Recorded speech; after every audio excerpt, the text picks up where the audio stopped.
भारतीय हवामान विभागाने नुकताच पावसाचा मोठा इशारा दिलाय। गेल्या काही दिवसांपासून राज्यात सतत पाऊस सुरू आहे। त्यामध्येच आता पुन्हा एकदा पावसाचा इशारा देण्यात आलाय।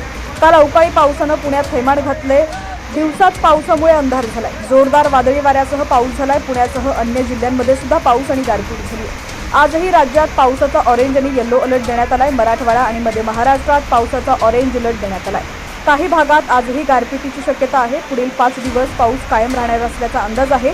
सोलापूर, धाराशिव, पुणे, अहिल्यानगर, नाशिक, जळगाव, नंदुरबार, छत्रपती संभाजीनगर, जालना, बीड या भागात पावसाचा इशारा देण्यात आलाय।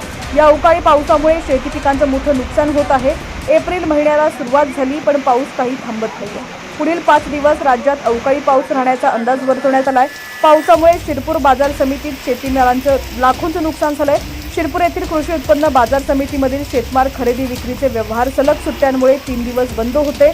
मात्र अचानक झालेल्या अवकाळी पावसामुळे हा शेतमाल भिजून मोठ्या प्रमाणावर नुकसान झालेलं आहे।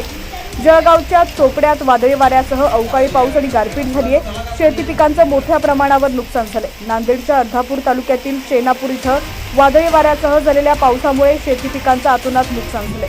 यात हातातोंडाशी आलेली ज्वारी पीक भुईसपाट झालेलं आहे। प्रशासनानं तात्काळ पंचनामे करून नुकसान भरपाई देण्याची मागणी शेतकऱ्यांमधून केली जाते।